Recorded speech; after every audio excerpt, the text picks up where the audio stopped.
Back in 2020, I took a look at the first Fairy Tail game thanks to Koei Tecmo America. I loved the game, but I honestly didn't think that we'd be getting a sequel 4 years later. Now, I still haven't watched much of the anime or read the manga, but as an ever-growing fan of Gust and their games, I would say I'm in for a good time with this entry.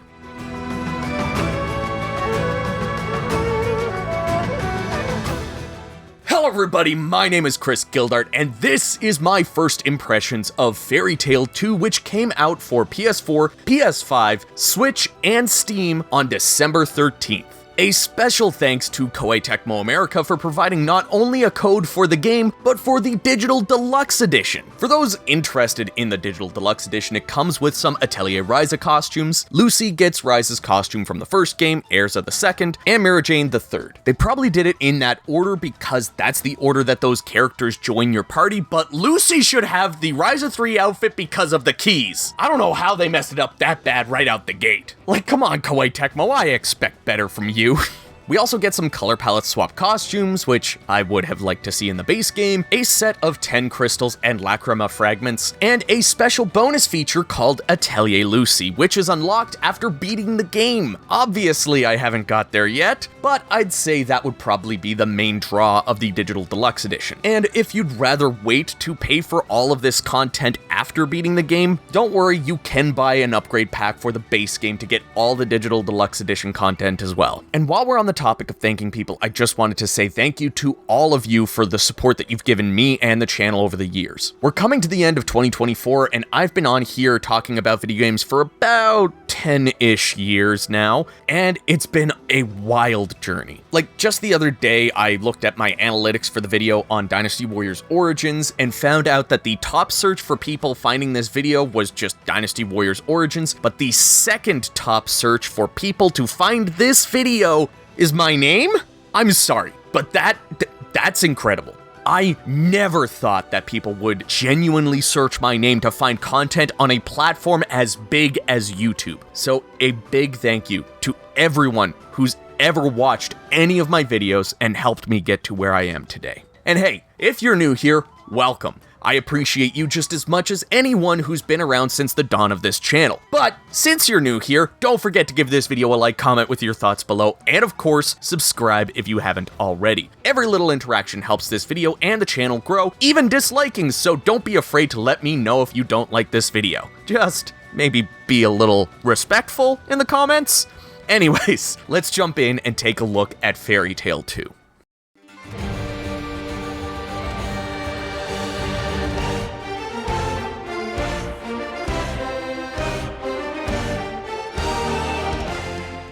Starting the game up, we get some nice panning shots of the landscape with some disposition, and I gotta say, the environment looks great until you look a little bit closer. I did have similar complaints with the first game not looking as good as I know Gust can make it. I would say that the game being released on Switch may be holding it back, but Ryza 3 had a Switch port and that game looks great. The comparison is fairly close, all things considered, but Ryza 3 just edges out Fairy Tail 2 in the graphics department. Now, this disposition dump is meant more for newcomers to Fairy Tail more than it is for returning players from the first game. Speaking of which, where the first game had a story based around the Grand Magic Games and Tartaros arcs, which take place around chapter 258 and 356 in the manga, or episode 53 and 234 in the anime, respectively, Fairy Tail 2 offers up an original story set after the Alvarez arc, which ends around chapter 545 in the manga and episode 328 in the anime, apparently. Listen, I say apparently because this is coming from the guy who hasn't even made it to the double digits of episodes yet, so cut me some slack. We see Makarov speaking to this guy named Zarif. They seem pretty familiar with each other, even though Zarif looks young enough to be struggling in the housing market, while Makarov looks old enough to be complaining that young people just don't want to work anymore. Zarif is plotting to take over the world. Not too far into the game, because I actually experienced it, we find out that Zarif has been cursed with eternal life. Bro, what the hell? Frieza spent 8 episodes trying to prove how much he wanted eternal life, even though he swears it only took 5 minutes. Now you're saying it sucks? Well, nobody told Dio because he seems to be having a good time with it. So Makarov is there to tell Xerath not to take over the world, but Xerath is like, yeah, but what if I did? So Makarov goes back and takes the whole Fairy Tail team to take on his underlings, the Spriggan 12. And this is where we get our tutorial fight against Agil, who can control sand with his power. The combat system here is much closer to Ryza, being more real-time with combos and everything. I gotta say, I love this combat, but I'm going to save my overall thoughts for a little bit later so we can continue the story. After escaping Agil, we head back to the guild hall where everyone starts to celebrate with their usual antics, but Makarov breaks the festivities to let everyone know that a war is coming with the Alvarez Empire led by Xerath. During the moment where we learn that Xerath is immortal, he talks about starting up his own empire as if it's his new ADHD hobby. Meanwhile, I'm over here with my ADHD hobby struggling to put stickers on my Gunpla. Why are the eyes always so hard to get perfect? Xerath wants to start this war because he wants to die. Eternity has been a heavy curse on him, and I guess he's been listening to a lot of Queen because his new mantra is who wants to live forever. Real talk though, Breaking Benjamin did an incredible cover of this song if you haven't heard it before. Anyways, everyone rallies to protect their land and guild against the Empire, and we get this really nice opening cinematic. And the music here?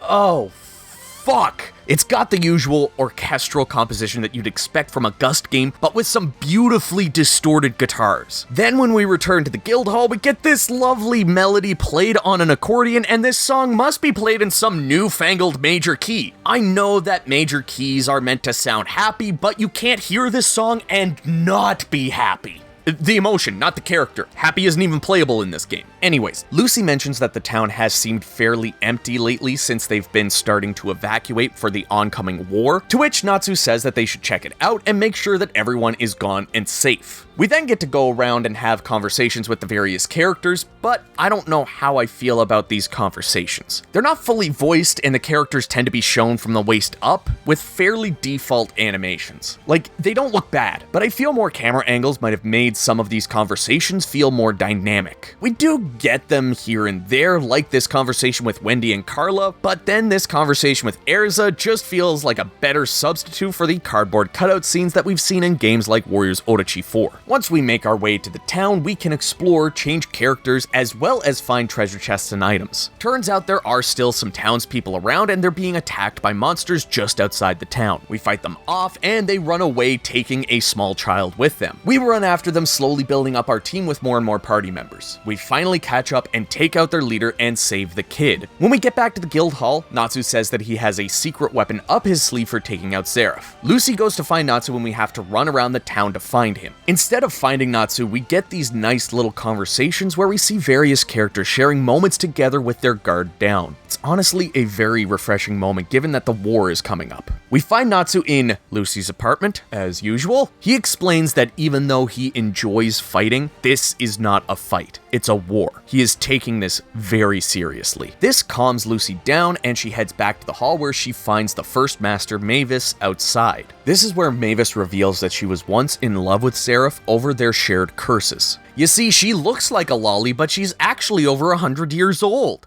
Japan, why are you like this? This is where it's revealed that not only is Xerath immortal, but he's also started this empire in the hopes that he'll find someone strong enough to stop and kill him. She reassures Lucy that those feelings are gone, and now she just wants to stop Xerath. Any love for that man is being put behind killing him and ending his curse. Bro, that is so metal.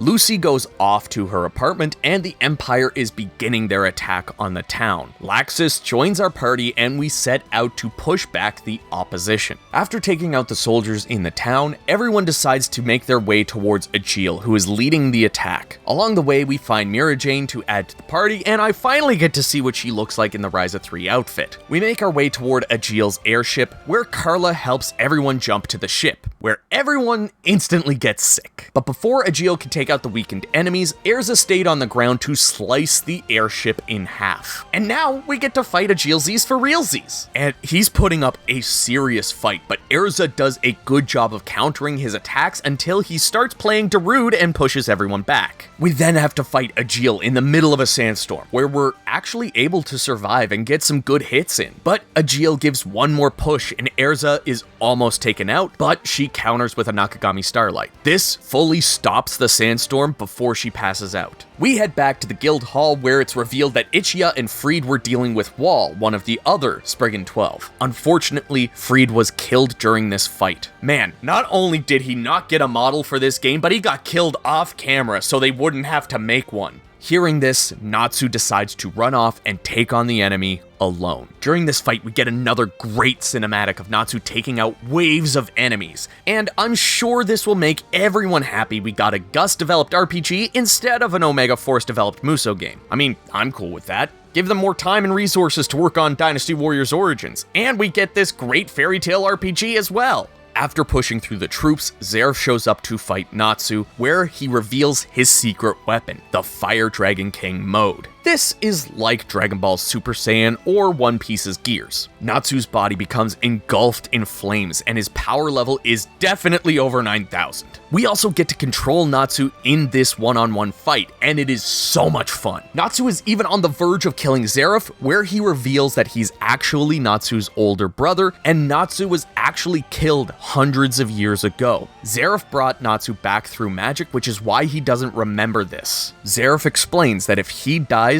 so does Natsu. Though Natsu doesn't care and wants to protect the land and town as well as his guild and friends, Happy pulls him back from the fight to retreat back to Fairy Tail. And that is the end of chapter 1, where I decided to end my time for this first impressions. Not only does it feel right for a first impressions video, but I also feel if I keep playing, I'm not going to be able to stop. I mean, I did play a little bit afterwards and got some more of the story, but I'm gonna leave that for now. The story is very well written and isn't just a slow build-up as the prologue and first chapter plays out. It's more like a roller coaster. At one moment, it feels like the stakes are the highest they've ever been, while at others you're enjoying a calm romp through a comfy RPG. But it's all done so well that it's hard not to be fully invested in this game from the story alone. But story only makes up one part of the game, though it's a major part, the other major part is the gameplay, and the usual Gust attention to detail is very present here. First of all, let's talk about the combat, because this is so good. When I played through the first Fairy Tail, I felt like the combat was a little too old school. While it did do something a bit different with the 3x3 grid, it still didn't feel like Gust at the top of their game at that time. I mean, the first Ryza was already out and was super impressive compared to the usual Atelier affair. So seeing Fairy Tail go back to a more classic JRPG feel was a bit disappointing. With Fairy Tail 2, Gust has taken the Ryza formula and added more to it,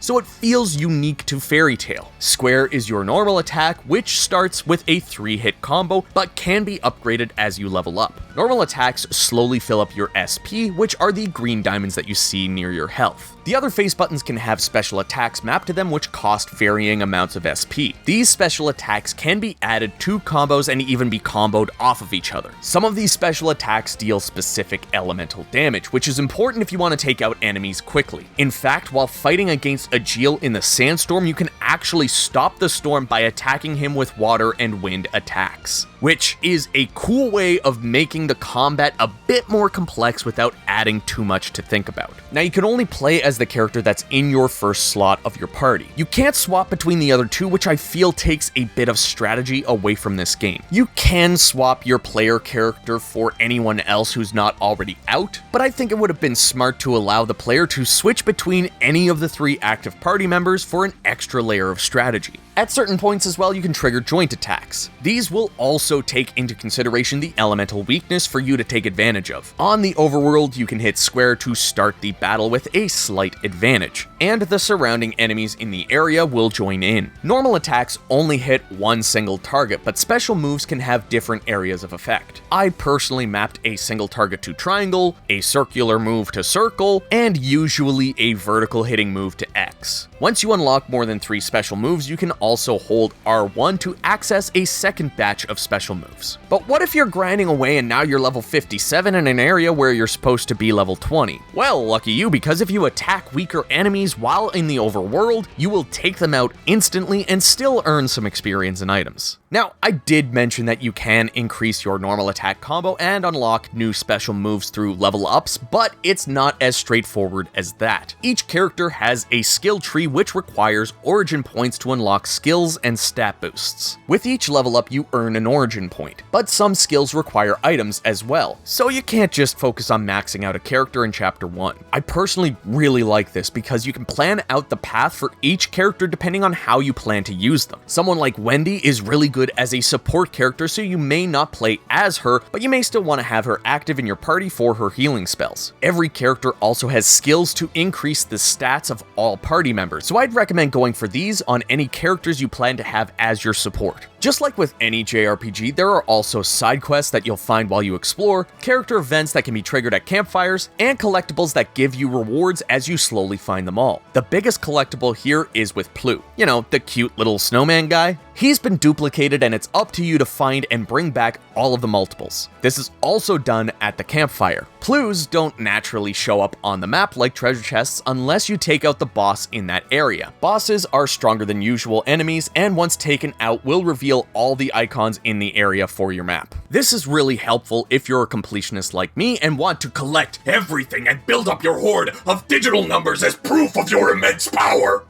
Treasure chests obviously show up as treasure chests. You can also gather materials from these stone things that show up on the map, but Plus show up as Plu paw prints. And while I do think that this is adorable and everything, I have to say there is a big mistake not calling these fucking Plus clues! This is officially the worst game ever. I don't know how they could have put it out in a state like this. It's offensive that they decided to go this route. Boycott. Yes, we should boycott Koei Tecmo and Gust until they added a patch that renamed them. In the end, Fairy Tail 2 is definitely going to be my go-to game as we wait for Dynasty Warriors Origins. Hell, I'm kinda tempted to try and finish it before Origins comes out. Seriously, this is a great way to end off the year. Even though I stopped my playthrough of Fairy Tail 2 not too long after Chapter 1 of the story, I am actually itching to jump back into it. I'm not kidding. The fluid combat, the story, the characters, everything is keeping me fully invested. I will say that this game does a lot at the beginning to try to establish the characters and world for newcomers, but it definitely lends itself better to people who are at least familiar with the IP before going in. And that's understandable. It's really hard to make a game that's perfect for newcomers to Fairy Tail specifically without having the game start at the beginning of the anime. Personally, I think the game does decent enough of a job for people like me who haven't watched much of the anime to at least be able to enjoy the quirks of all the characters. As an example, if you don't know that Gray just strips for no reason, you're going to be very confused when he's suddenly shirtless out of nowhere. But it's only those small details that you'll be missing out on. The story itself is very newcomer friendly, even if the characters may not be as much. But in all seriousness, if you're looking for a good JRPG with similar mechanics to that of Atelier Ryza, you would be doing yourself a disservice by passing this game up. Go out there and get Fairy Tail 2 and have yourself a good time.